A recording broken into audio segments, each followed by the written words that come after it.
নমস্কার, আমি সুকৃতি রঞ্জন বিশ্বাস এসআরবি মুক্তি ইউটিউবের পক্ষ থেকে এই গতকাল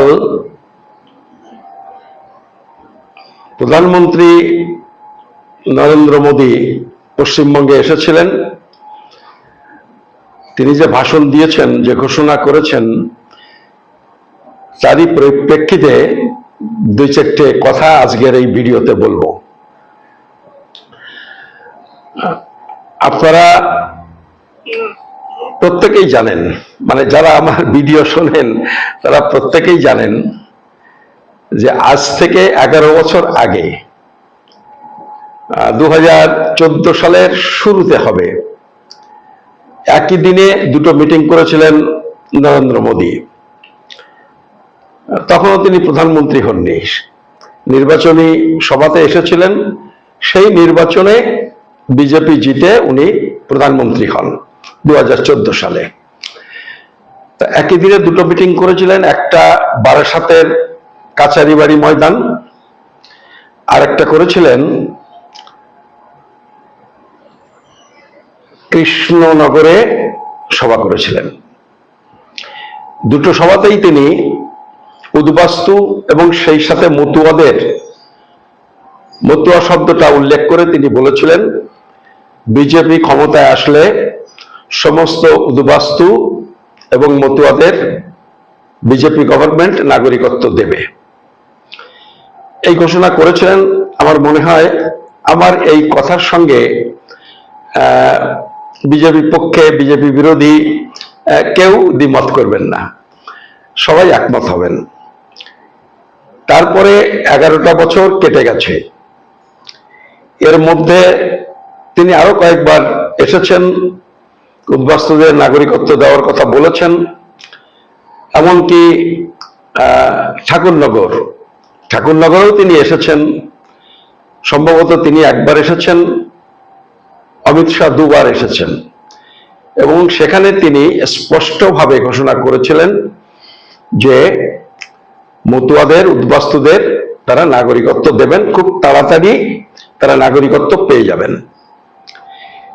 তারপরে অনেক ঢাকঢোল পেটানোর পর শেষ পর্যন্ত 19 সালে কার-19 পাশ হলো, আর 19 সালে পাশ হলো কার-19, তার রুলসটা তৈরি হতে হতে লেগে গেল আর 5 বছর। 2024 সালে রুলস ডিক্লেয়ার হলো। আপনি 2003 সালে নাগরিকত্ব আইনের কথা ভাবুন, কারণ সেটা একটা বহু বিতর্কিত একটা আইন বিজেপি করেছিল। আপনারা লক্ষ্য করবেন, তারা 2003 সালে আইন করেছিল, 2003 সালেই রুলস করেছিল। আপনারা এটা দেখে নেন, আমি ভুল বলছি কিনা। এটা করেছিল, এটা করা যায়। আর এই ক্ষেত্রে কার-19 যখন হচ্ছে, ক্যাপ 16 দেখে আমরা বলেছিলাম যে এই যে আইন হতে যাচ্ছে তাতে উদ্বাস্তুরা নাগরিকত্ব পাবেন না। 2-4 জন পেলেও পেতে পারেন। আমাদের বুকলেট, আমার বক্তব্য যারা শুনেছেন, আমি ঠিক এই কথাই বলেছি, 2-4 জন পেলে পেতে পারেন, কিন্তু নাগরিকত্ব সমস্যার সমাধান ওই আইনে হবে না। আমাদের কথা অনেকেই বিশ্বাস করেননি, বিজেপিকে বিশ্বাস করেছিলেন, ঠিক আছে। তখন আমরা বলেছিলাম, তর্ক করে এই সমস্যার মীমাংসা হবে না, সময় এই প্রশ্নের জবাব দেবে।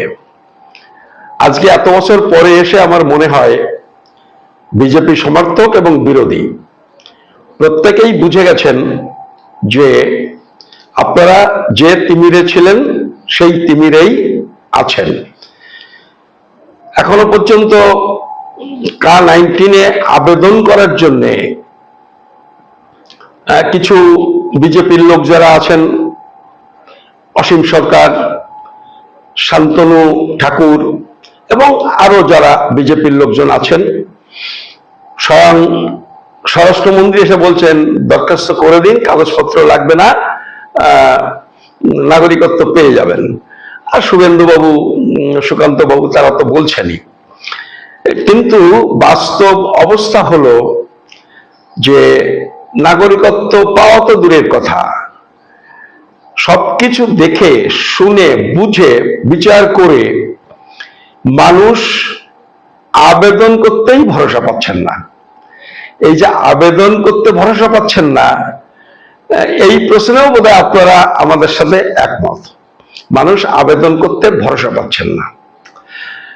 এখন দেখুন, মানুষ তো ঘাস খায় না। মানে অমিত শাহ, শান্তনু ঠাকুর, অসীম সরকার তারা ভাত খান, আর সমস্ত মানুষ ঘাস খেয়ে বেঁচে আছেন তা তো নয়। সবাই কিছু বোঝেন, সবারই ঘাড়ের উপর একটা মাথা আছে, বিচার বিবেচনা করেন, তারা বিরোধীদের কথা শোনেন, পক্ষের কথা শোনেন, সবকিছু শোনেন, বোঝেন, পড়েন, কিন্তু তারপরে সিদ্ধান্ত নেন।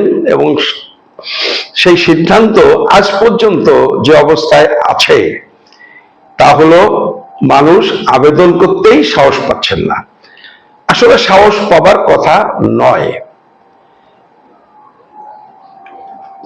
আপনারা এই যে আগামী সোমবার থেকে বাদল অধিবেশন শুরু হচ্ছে পার্লামেন্টের, গত যে অধিবেশনটা গেল, এই এপ্রিল মাস জুড়ে যে অধিবেশনটা গেল, সেই অধিবেশনে আপনারা সুস্মিতা দেবের নাম জানেন, এবং আমি আপনাদের বলছি তিনি কোন পার্টির নেতা এটা কথা নয়। তিনি আগে কংগ্রেসে ছিলেন, পরে তৃণমূলে এসেছেন। সুস্মিতা দেব ওই পার্লামেন্টে যত এমপি আছেন, আমার ধারণা ওই দুজন তিনজন যারা আইনটা বোঝেন, সমস্যাটা বোঝেন, তার মধ্যে একজন সুস্মিতা দেব। এবং তিনি, আমি বলছি ব্যক্তিগতভাবে তার সাথে আমার অনেকবার কথা হয়েছে, আমাদের মিটিংয়েও তিনি অনেকবার এসেছেন। ভদ্রমহিলা এইটা সম্পর্কে সিরিয়াস, তিনি চান উদ্বাস্তুদের এই সমস্যাটা মিটুক। তিনি এই গত অধিবেশনে রাজ্যসভাতে উনি আছেন, একটা প্রশ্ন করেছিলেন। প্রশ্নটা হলো যে আজ পর্যন্ত কার-19-এ কত মানুষ নাগরিকত্ব পেয়েছেন, কেন্দ্রীয় সরকার সেই পরিসংখ্যানটা বলুক। স্বরাষ্ট্রমন্ত্রী পার্লামেন্টে তার জবাব দিয়েছিলেন।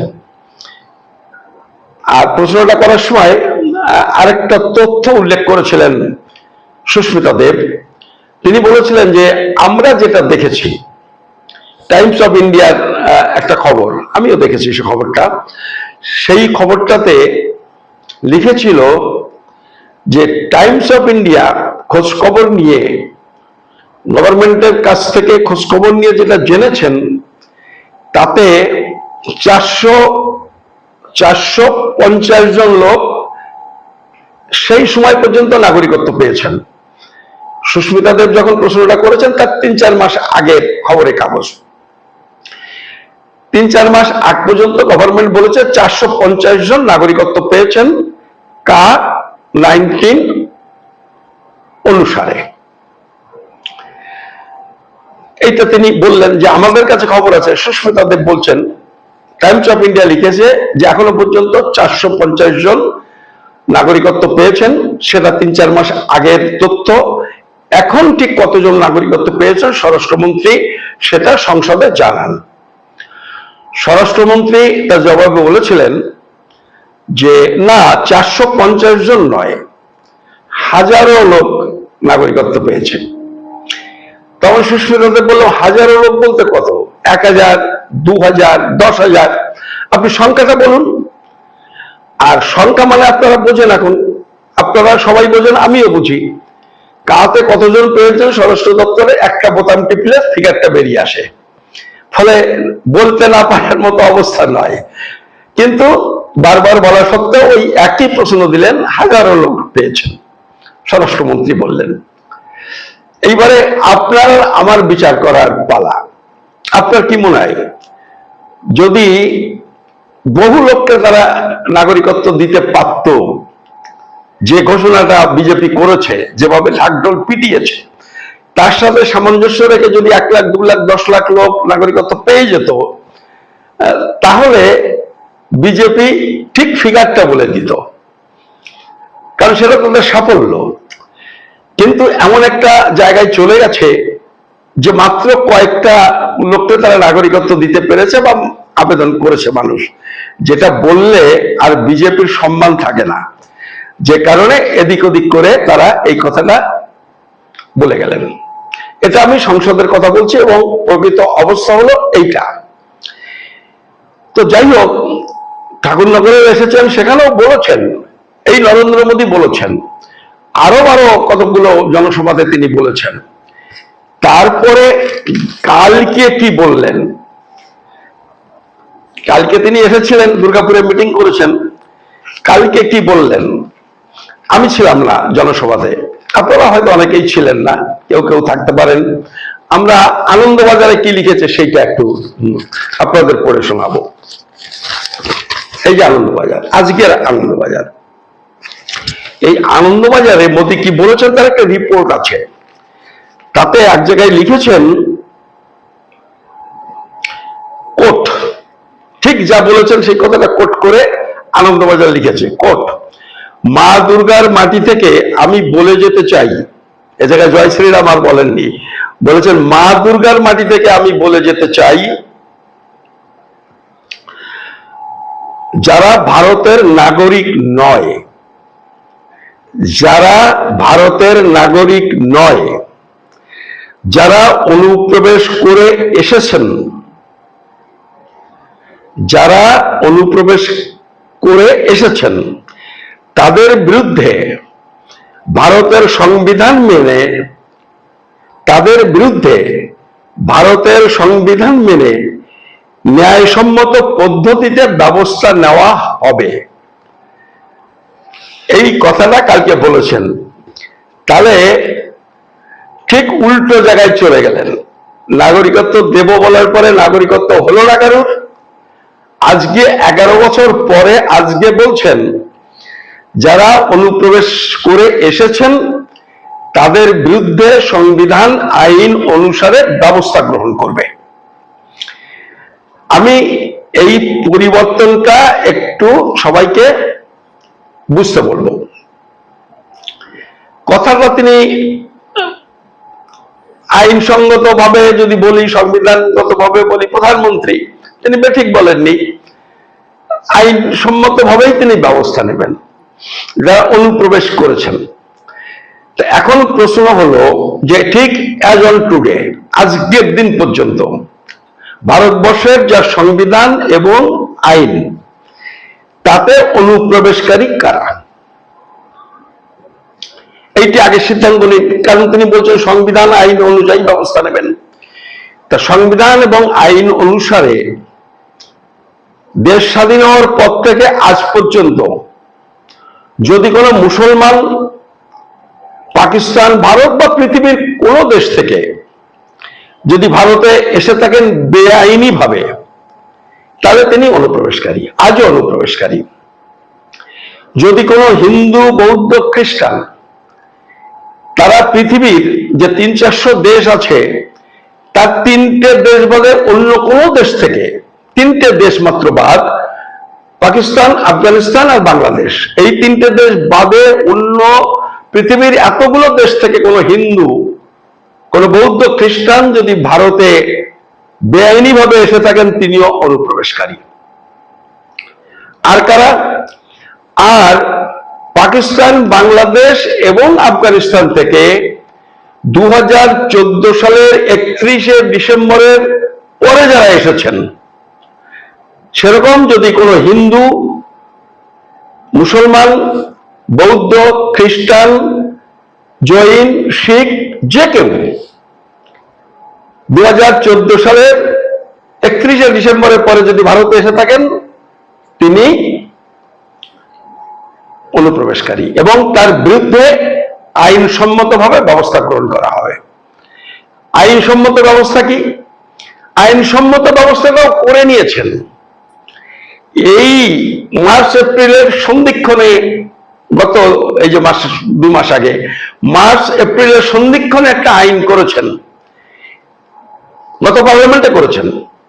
সেই পার্লামেন্টে আইন করেছেন যেটা, তার নাম হলো the immigration and foreigners act 2025, the Immigration and Foreigners Act 2025, ওই আইনে বলে দিয়েছে যে তাদের বিরুদ্ধে কি ব্যবস্থা নেওয়া হবে। দুর্গাপুরে যেটা বলেছেন আইনসম্মত ব্যবস্থা নেওয়া হবে, সেই আইনসম্মত ভাবে কি কি তার পানিশমেন্ট, সেইটা গত সেশনে আইন করে মোদী সরকার বলে দিয়েছে। ওই যে বিনা পাসপোর্টে যদি এসে থাকো, অনুপ্রবেশ করে থাকো, 7 বছর জেল, 10 লাখ টাকা জরিমানা, ইত্যাদি ইত্যাদি, যেগুলো ডিটেলস এতে আমি এই ভিডিওতে যাচ্ছি না। তাহলে এই ব্যবস্থা নেওয়ার কথা ঘোষণা করে গেলেন। এই যে মোদী অমিত শাহের যে পরিবর্তন, এই পরিবর্তনগুলো একটু লক্ষ্য করতে হবে না? এই পরিবর্তনের সাথে আরো একটা জিনিস লক্ষ্য করুন, সেটা হলো 11 বছর আগে বারাসতের কাছারি ময়দানে বলেছিলেন, আর কৃষ্ণনগরের ময়দানে তিনি বলেছিলেন, উদ্বাস্তু অধ্যুষিত এলাকা দিয়ে বলেছিলেন, ঠাকুরনগর ঠাকুর বাড়িতে এসে বলেছেন অধিকাংশ উদ্বাস্তু নাগরিকত্ব দেব।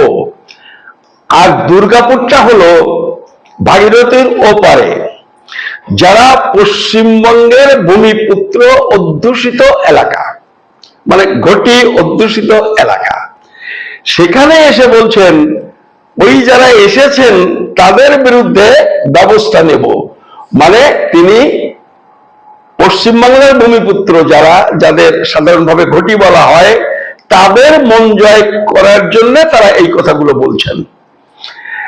এই যে মানে মোদী যেটা বলছেন, মোদীর চরিত্র, এই চরিত্রটা বুঝতে হবে যে তিনি বিশ্বাসযোগ্য কি বিশ্বাসযোগ্য নন, এইটা আপনাকে বুঝতে হবে। এবং এটা মোদী তো নন, এটা গোটা বিজেপি পার্টি বিশ্বাসযোগ্য না বিশ্বাসযোগ্য নয়, এই সিদ্ধান্তটা আপনাকে নিতে হবে। এই সিদ্ধান্ত না নিতে পারলে কিন্তু খুব বড় রকমের ভুল হয়ে যাবে। তো মোদী এইসব কথাগুলো সেখানে বলছেন।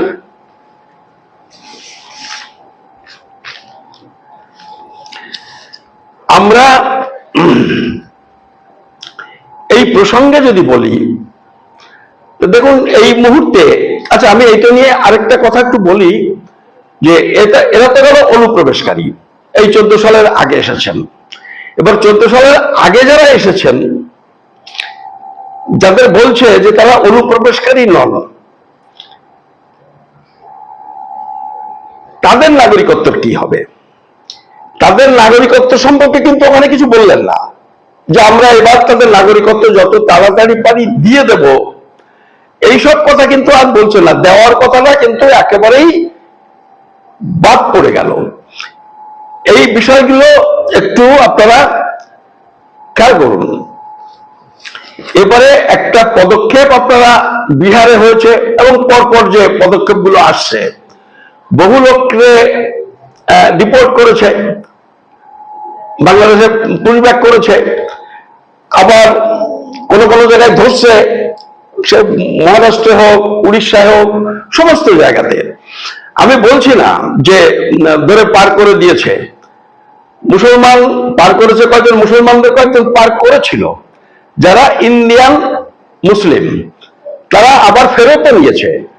আসামের ক্ষেত্রে হয়েছে, জলপাইগুড়ির ক্ষেত্রে হয়েছে, মালদার ক্ষেত্রে হয়েছে। তাহলে এই যে মুসলমান বলে কিন্তু ভারতীয় মুসলমানদের তারা ব্যাক করছে, এবং বাংলাদেশ যখন বলছে এটা আমাদের বাংলাদেশে মুসলমান নয়, সেটা আবার ফেরত নিয়েছে। ফেরত নিয়েছে মানে কি? ফেরত নিয়েছে মানে যে মানে ইন্ডিয়ান মুসলিমকেও যে তারা ধরেছে, পুশব্যাক করেছে, হ্যারাস করছে, হয়রানি করছে, এটা কিন্তু প্রমাণ হয়ে গেল। ধরুন এইগুলো তো কাগজে আসে কম, ঘটে এর থেকে অনেক বেশি। আবার এটাও ঘটনা, বাংলাদেশি মুসলমান যারা, তারা ওখানে যখন গেছে, তারা কিন্তু বলছে আমি বাংলাদেশের মুসলমান, তারা বলছে আমি বাংলাদেশের মুসলমান। এবং বাংলাদেশের মুসলমান যখন বলছেন, তখন কিন্তু বাংলাদেশ সরকার কোনো সময়ই বলেনি আমরা তাকে গ্রহণ করব না। এটা একটু লক্ষ্য করুন। আর ইন্ডিয়ান মুসলমান বা ইন্ডিয়ার মানুষ যখন বলছেন আমি ইন্ডিয়ান, তা সত্ত্বেও কিন্তু তবে বাংলাদেশে পুশব্যাক করছে। দুটো গভর্নমেন্টের অ্যাটিটিউড দেখুন। ইন্ডিয়ায় ছিলেন, বর্ডারে নিয়ে গিয়ে নোম্যান্স ল্যান্ডে ঢুকে দিল। বাংলাদেশ গভর্নমেন্ট বলছে আপনারা বাংলাদেশের লোককে আছেন, কিছু লোক বলছেন আমরা বাংলাদেশের লোক কাজকর্মের জন্য গেছিলাম। বাংলাদেশ গভর্নমেন্ট যখন দেখছেন যে তাদের বক্তব্যটা সঠিক, তারা নিয়ে দিচ্ছেন, কাউকে নিতে অস্বীকার করছেন না। আর এই যখন ধরছেন তখন কিন্তু মানে ইন্ডিয়ান যারা, তারা বলছেন আমি ইন্ডিয়ান লোক, এই আমার কাগজপত্র, তা সত্ত্বেও কিন্তু ইন্ডিয়া গভর্নমেন্ট মানছে না, তাকে হ্যারাস করছে, হয়রানি করছে, জেলে পুষছে, তারপরে পুশব্যাকও কিছু কিছু লোককে করে দিচ্ছেন। আমি দুটো গভর্নমেন্টের একটু অ্যাটিটিউড, এইগুলো আপনারা একটু লক্ষ্য করতে হবে। তারা নিজের দেশের লোককে বাংলাদেশি সাজাবার জন্য ব্যস্ত। আসলে কিছু মুসলমানকে যদি বাংলাদেশি সাজানো যায়, 1000 2000 মুসলমানকে বাংলাদেশে ফেরত পাঠালে তাতে দেশের কি হবে, কি লাভ হবে আপনি বলুন? কিছুই লাভ না। আসলে ওই যে হিন্দু মুসলমান পোলারাইজেশন, মেরুকরণের জন্য, ভোটের জন্যই তারা এইগুলো করে যাচ্ছেন। আর আরেকটা জিনিস লক্ষ্য করুন, মানে শুধু গভর্নমেন্ট করছে না, ধরুন আমি একজন মানুষ আজকে এই যে ভিডিও করছি, এইটা আমার মৎস্যগন্ধপুর আমার বাড়ি, এখন আমি যেখানে বসে ভিডিওটা করছি এর কাছাকাছি এখানে আঙুলকাটা, গাইঘাটা থানার পাশে একটা গ্রাম আছে, পুরো মুসলমান। আমার বাড়ির পাশে এখানে নিমতলাতে মুসলমানরা আছেন, এখানে বেলে ডাঙ্গাতে মুসলমান আছেন, এখানে রাজবল্লভপুরে মুসলমান আছেন, এখানে বাগজোলাতে মুসলমান আছেন, বাগজোলার পাশে আটঘরাতে মুসলমান আছেন। এই যে মুসলমান গ্রামগুলো, আমরা তো তার পাশের লোক, আপনারাও অনেকে বাস করেন বা যেখানে বাস করেন তারপরে মুসলমান গ্রাম আছে, আপনি একটু খোঁজ নিন তো। খোঁজ নিয়ে খুব, মানে আমি বলছি সৎভাবে খোঁজ খবর নিয়ে আপনি দেখুন যে কত বাংলাদেশি মুসলমান এসেছে। আমি যে কটা গ্রামের নাম বললাম, এই সব জায়গা খুঁজলে আমার মনে হয় না যে 5 থেকে 10টা পরিবারও খুঁজে পাওয়া যাবে। 2-4টা পরিবার থাকতে পারে, আমি একেবারে নেই আমি বলছি না, 2-4টা পরিবার থাকতে পারে। তো এই 2-4টা পরিবার যদি থেকেও থাকে, আমি বিজেপির কথা মেনে নিচ্ছি, 2-5টা পরিবার তারা মুসলমান বাংলাদেশ থেকে এসছেন। এই 2-5টা পরিবার মুসলমান, তারা কারা, কি তাদের পেশা, কি তাদের আর্থিক অবস্থা, কি তাদের ক্ষমতা, যাতে রাষ্ট্র যন্ত্রটাই উল্টে পাল্টে যেতে পারে, ক্ষমতারই ভারসাম্য পাল্টে যাবে, হিন্দুদের কাছ থেকে মুসলমানদের হাতে চলে যাবে, এইরকম লোকজন তারা কি? আমি যেটা বলছি আপনি একটু হিসেব করুন, আপনি দেখবেন যে লোকগুলো এসছে তারা কাগজ কোড়ানি, কাগজ কুড়িয়ে বেড়ায়, এইভাবে জীবিকা নির্বাহ করে। বসিরহাট এলাকায় যদি যান দেখবেন যে 2-1টা পরিবার আছে বাংলাদেশের, হয়তো এসছেন আগে পরে, যাই হোক, তারা ইট ভাটায় কাজ করেন। 2-1টা রিক্সা চালক, ভ্যান চালকও পেতে পারেন। তারা বেঁচে থাকার জন্য এগুলো করে, গরিব মানুষ। তারা এই জায়গায় থাকার জন্য আমার রাষ্ট্র ক্ষমতা উলটপালট হয়ে যাবে, হিন্দুদের কাছ থেকে মুসলমানরা ক্ষমতায় চলে যাবে। আমি আপনাদের গ্যারান্টি দিয়ে বলছি, গ্যারান্টি দিয়ে আমি বলছি, একটা নিম্ন মধ্যবিত্ত মুসলমান, একটা মধ্যবিত্ত মুসলমান, একটা শিক্ষিত মুসলমান যদি বাংলাদেশ থেকে ভারতে এসে থাকেন, একজনের কথা বলছি একমাত্র, বা একটা পরিবার বলছি, এইটা যদি আপনারা দেখাতে পারেন, হতে পারে একটু লেখাপড়া জানা লোক 1-2 আসতে পারে, ওখানে রাজনৈতিক কারণে তারা খেয়ে এসছে, কোন কেসে পড়ে এসছে, এরকম 2-1টা চোর ডাকাত আসতে পারে, এরকম 2-5টা লোক পাবেন, আবার তারা সুযোগ সুবিধা মতো চলেও যান। কিন্তু একটা পরিবার, নিম্ন মধ্যবিত্ত, মধ্যবিত্ত পরিবার, শিক্ষিত পরিবার বাংলাদেশ থেকে এসছে, এটা দেখাতে পারবেন? একজনও আসেন না। আমি ট্রেন্ডের কথা বলছি, ওই যে বিজেপি প্রচারটা করে, মুসলমান বিপদের কথা যেটা বলে, আমি এই কারণেই এগুলো কথা বলছি। ফলে এইগুলো আজকে ভাবতে হবে, বিশেষ করে উদ্বাস্তু ভাবতে হবে। আর বিজেপির এই শিফটিং চিন্তা ভাবনা শিফটিং, এই ব্যাপারটা বুঝতে হবে যে তারা আপনাদের দরদি কিনা। এই ব্যাপারগুলো আপনাদেরকে আমাকে বুঝতে হবে। আরেকটা কথা বলছে, এখন ওই বক্তব্যে বেশি করে বিজেপি বলেছেন শিল্প গড়া, মোদির গ্যারান্টি। মোদির গ্যারান্টি কি? ডাবল ইঞ্জিন সরকার হলে একদম শিল্পোন্নত রাজ্যে পরিণত হবে বলছেন তো। এই মোদির গ্যারান্টি নিয়ে দুই চারটে কথা সব দল বলে, আমি একটু বলি। মোদির গ্যারান্টি ছিল যে নোট বাতিল করে দিলে, কারণ এই নোট সব টাকা সন্ত্রাসবাদীদের কাছে আছে, যেই বাতিল করে দেব সন্ত্রাসবাদীরা তো আর এই টাকা পাল্টাতে পারবে না, তাদের সে উপায় নেই, ফলে তাদের হাতে টাকা আর থাকবে না, সন্ত্রাসবাদ বন্ধ হয়ে যাবে। নোট বাতিল, তাদের বহু লোক মারা গেল ওই লাইনে দাঁড়াতে দাঁড়াতে, মানুষের কি হয়রানি হলো। সন্ত্রাসবাদ বন্ধ হয়েছে? আরে পহেলগামের পরেই তো যুদ্ধ পর্যন্ত করতে হলো। সন্ত্রাসবাদের উৎপাত কমে গেলে এটা দরকার হয়? বিজেপি তো প্রমাণ দিচ্ছে যে সন্ত্রাসবাদ দমন হয়নি। টাকাগুলো সব তুলে নিয়ে 1000 নোট তুলে নিয়ে 2000 টাকার নোট চালু করেছিল। আমার বক্তব্য যারা শুনছেন, কতদিন একটা 2000 টাকার নোট দেখেননি? আমি কিন্তু বহুদিন আর 2000 টাকার নোট দেখিনি, কিন্তু 1000 নোটের প্রয়োজনীয়তা সবাই অনুভব করেন। কি সিদ্ধান্ত তিনি নিলেন, কি বিচক্ষণ মানুষ তিনি। আমি বলছি যে এই লোকটা যে চা বেচত না, ভোট পাওয়ার জন্য চা বিক্রি করতে এই কথা বলে, সেটা ঠিক আছে, কিন্তু আসলে আমি চা বেচাওয়ালাদের ছোট করার জন্য বলছি না, কিন্তু বুদ্ধিবৃত্তি চাওয়ালাদের এক ধরনের বুদ্ধিবৃত্তি থাকে, তারা সেই কাজে এক্সপার্ট, তাই না? যারা রাজমিস্ত্রি তারা সেই ব্যাপারে এক্সপার্ট। একজন চাওয়ালা একজন রাজমিস্ত্রিকে দেশ চালাতে দিলে কি হয়? কি হয় বলুন?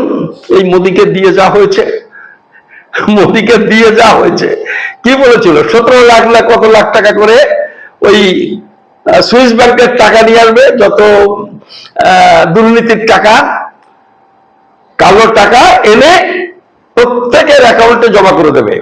17 পয়সা পেয়েছেন?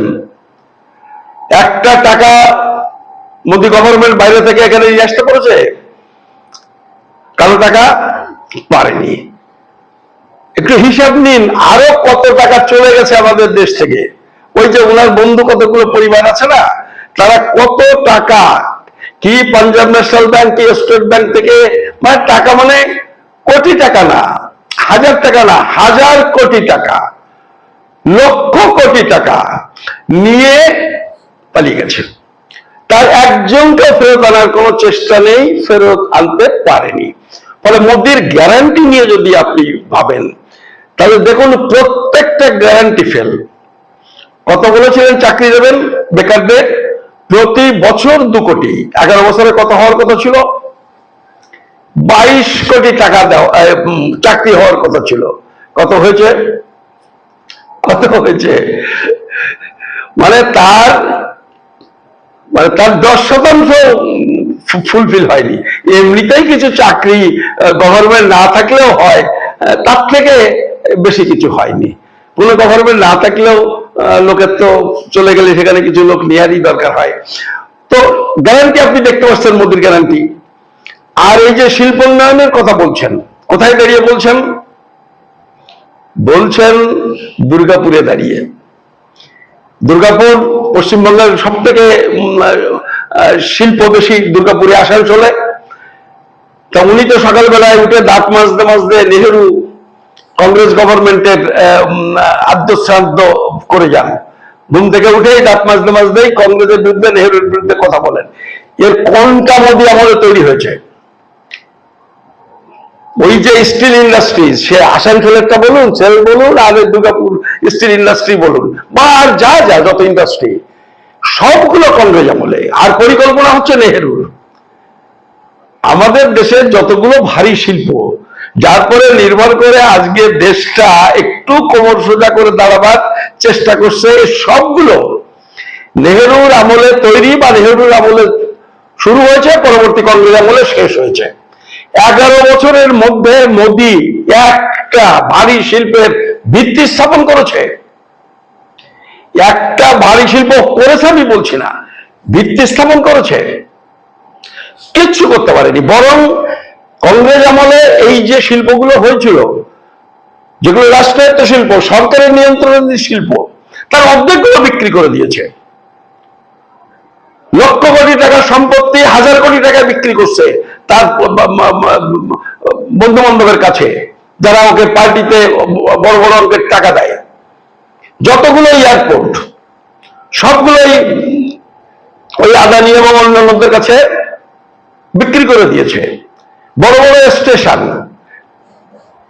বড় স্টেশনগুলো যেটাতে লাভ হয় সেগুলো সব বিক্রি করে দিয়েছে ব্যবসায়ীরা। ব্যবসায়ীরা কি লসের জিনিস কেনে?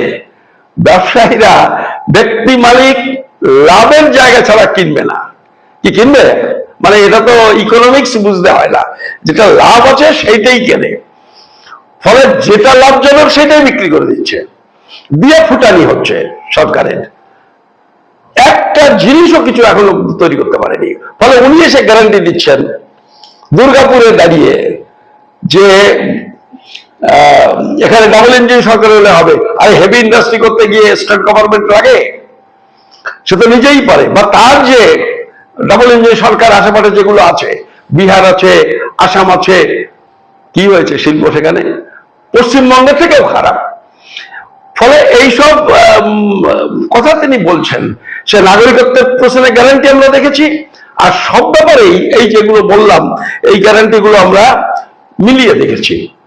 আর আমি আর একটা কথা বলে শেষ করব, সেটা হলো এই, উনি বলছেন শিল্প যদি হয় তাহলে পশ্চিমবঙ্গের মানুষকে আর বাইরে যেতে হবে না। এই যে বাইরে গিয়ে যে সমস্ত অসুবিধার মতো পড়ছেন পরিযায়ী শ্রমিকরা, তাদের আর এটা হবে না। একটা মানে এই কথাটা বেঠিক বলেননি। আমাদের দেশে যদি শিল্প হতো, কর্মসংস্থানের সুযোগ পেত, তাহলে বউ ছেলে মেয়ে ফেলে বা বউ ছেলে মেয়ে নিয়ে ওই বস্তি থেকে উঠে যেত না। একটা গ্রামে একটা কুড়েঘর হলো, তার একটা পরিবেশ আছে। শহরের বস্তিতে গিয়ে কিন্তু সেই পরিবেশটাও পাওয়া যায় না। আর ফ্যামিলি রেখে চলে যাওয়াটা কত কষ্টের, ছেলে মেয়ে মানুষ করা কত কষ্টের, সেটা আমরা জানি। আমাদের রাজ্যে যদি কাজের সুযোগ হতো তাহলে এটা হতো না, শিল্প হলে এটা হতো। কিন্তু শিল্প হলে কি, মানে শিল্প হবে কি করে? 11 সালে মমতা বন্দ্যোপাধ্যায় আসলেন, তার পুঁজি ছিল সিঙ্গুরের টাটা কারখানা বন্ধ করতে পেরেছি, এইটাই হচ্ছে তার পুঁজি। আমার দেশের মানুষ শিল্প বন্ধ করার পক্ষে গিয়ে তাকে কি দিল। এখন যে কেউ বোঝেন, চলে যান সিঙ্গুরে, ওই এলাকার লোকজন, তারাও বলবে যে এটা কত বড় ভুল হয়েছিল। তা সেখান থেকে মমতা শুরু করেছিলেন। আর মমতার সাথে মোদীর তো অনেক ক্ষেত্রে মিল আছে, কতখানি বিরোধী আর কতখানি সহযোগী এটাও তো মাঝে মাঝে আমাদের মতো লোকেরও গুলিয়ে যায়, সেটা একটা দিক। কিন্তু আমার প্রশ্ন যেটা, সেটা হলো আমাদের ভারতবর্ষ, তার যে বিভিন্ন রাজ্য, আমি কি সেই রাজ্যে যাব না কাজের জন্য? প্রয়োজনে যাব না? গিয়ে এই যে আক্রমণ হচ্ছে, আক্রমণের কারণ কারা? যেতে যদি না হতো হতো না, সেটা তো এক প্রশ্ন, যে শিল্প বললে যেতে হতো না। কিন্তু নেই আমার শিল্প, আমি যাব, গেছি, যেতে পারি না? আমি যেতে পারি, তারপরে কেন আক্রমণ হচ্ছে সেটা নিয়ে কিন্তু আপনি আনন্দবাজারটা বলুন, একটা কথাও বলেননি। কিন্তু আপনারা কি কেউ অস্বীকার করবেন এই আক্রমণ কবে থেকে শুরু হয়েছে? 11 বছর আগের হিসেব নিন। মোদী সরকার কেন্দ্রের ক্ষমতায় আসার আগে বিভিন্ন রাজ্যে শ্রমিকরা যেতেন, যেগুলো বিভিন্ন রাজ্যের শ্রমিক বিভিন্ন রাজ্যে যেতেন, পশ্চিমবঙ্গের শ্রমিকও যেতেন, কম যাক আর বেশি যাক। তাদের উপর আক্রমণ হয়েছে কোনোদিন? হয়নি। হয়নি মানে একটাও হয়নি বলছে না, কিন্তু এরকম অবস্থা ছিল না। তাহলে আজকে হচ্ছে কেন? এই বক্তব্যের মধ্যে মোদী বলতে পারতো যে আমাদের এটা বন্ধ করতে হবে। তার কর্মীদের সবই করছে তারা। এই যে হ্যাট্রেড, যেটা এই যে ঘৃণা বিদ্বেষ যেটা প্রচার করেছে, বিজেপির পূজিত বিদ্বেষ, ঘৃণা, এর বিরুদ্ধে তাকে লাগিয়ে দেওয়া, হিন্দুর বিরুদ্ধে মুসলমান, ভাষার প্রশ্নে এই যে বিদ্বেষটা তৈরি করেছে গভর্নমেন্ট, তার কারণেই এক রাজ্য থেকে আর এক রাজ্যে কাজ করতে গেলে মানুষ আক্রান্ত হচ্ছেন, সেইটা নিয়ে কিন্তু কোনো কথা বলেননি। মানে এটা চলবে। ফলে মোদিকে যারা স্টাডি করেন, বোঝার চেষ্টা করেন, আপনারা একটু মিলিয়ে দেখবেন যে আসলে মোদি বস্তুটা কি। আসলে মোদি বস্তু হলো একেবারে নিম্ন স্তরের মানসিকতা, একেবারে দলীয় পার্টি, তার বাইরে একটা প্রধানমন্ত্রী, মানে আমি এই দেশের প্রধানমন্ত্রী, সবার প্রধানমন্ত্রী, সবাই এই দেশের নাগরিক, আমার কাছে সমান, এরকম কোন চিন্তা চেতনার মধ্যে লেশ মাত্র নাই।